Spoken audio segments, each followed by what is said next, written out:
May isang talo agad ang Lakers sa pag-uumpisa ng regular season, wag naman mausog. Maraming mga insider ang nagsasabing hindi pa rin tapos ang problema ng Lakers pagdating sa defensive depth, turnover, supporting cast sa core at yung patig nitong si Luka pagpasok ng third o fourth quarter. Dahil yan din mismo yung sinabi ni JJ Redick after silang matalo ng Warriors na pagdating araw sa third, nagkakaroon sila ng slump o hindi magandang run sa third quarter na to dahil yan sa over fatigue ng mga core nila, lalo na ngayon na walang Lebron.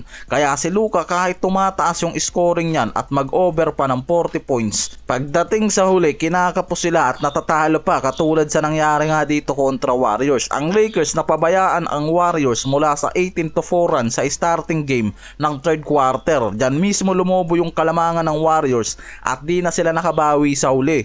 Kaya binibigyang diin mismo ni Redick yung problema nila na yan, na kahit last season isang araw yan sa nagiging problema nila sa sistema. Hanggang pagpasok ng preseason ngayon, kaya sinasabi ni Redick na malaki yung problema talaga ng Lakers sa sistema at hindi lang daw basta isolated lang sa game.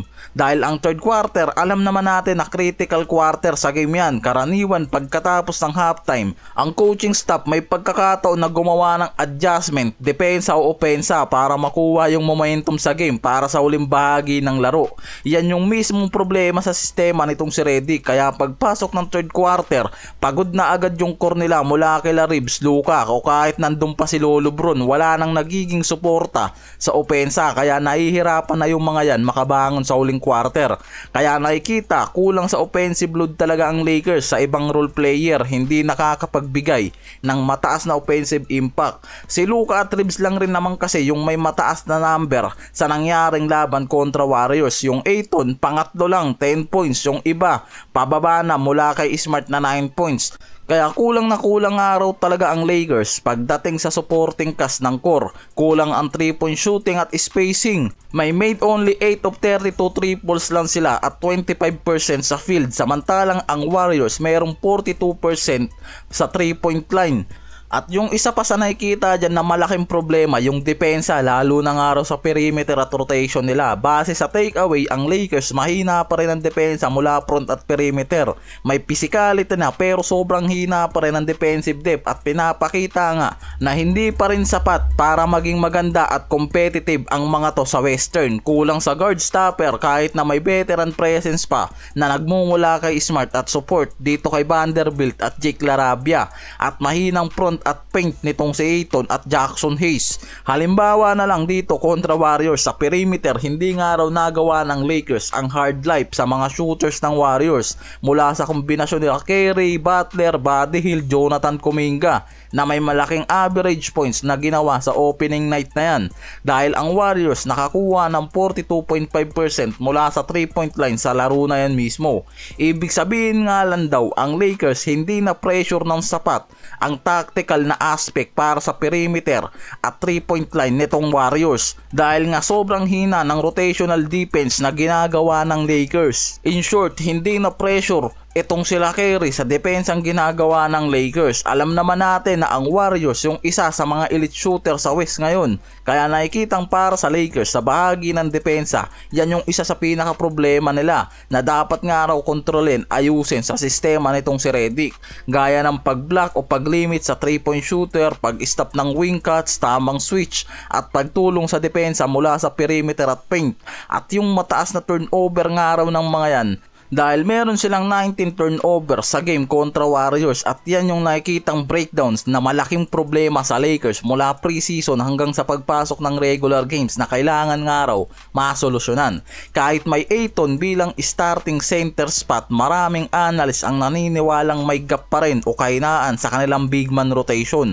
Kaya may duda kung sapat nga ang defensive impact ni Ayton lalo na sa malalaking kalaban din, lalo na kung kailangang mag-step up sa postseason. Meron niyang 10.6 rebounds, 1 block kontra Warriors at may 5 of 7 sa field. May magandang shooting percentage yan pero nakikitang sobrang hina ng naging debut niyan sa opening night at hindi nagbibigay ng malaking impact sa defensive depth.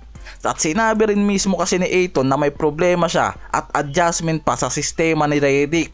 At ngayon nakukonfuse pa nga raw to pagdating sa mga pick and roll play nila. Ang Lakers kailangan maging competitive at maging top contender sa West at nakikitang kailangan ng mga to ng isang reliable big man na consistent, lalo na kung hindi nakikitang magagawa yan ni Ayton sa buong season.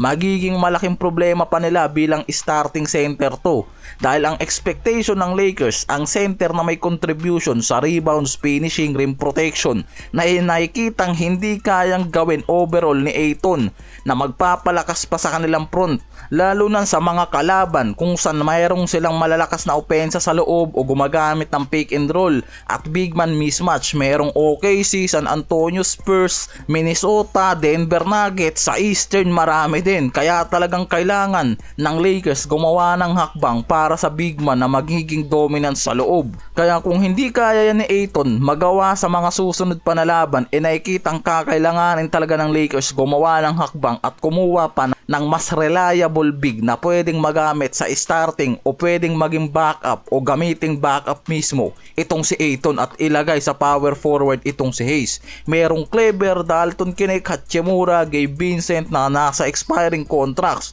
na pwedeng maging sapat para makakuha sila ng isang center na magagamit at makakatulong sa kanilang championship window.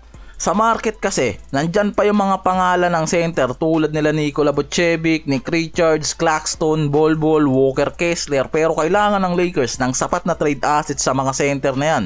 Tulad nitong si Kessler, Claxton, Nick Richards na pwedeng maging starting center o backup para kay Ayton, na pwedeng maging centerpiece nila sa lineup ha.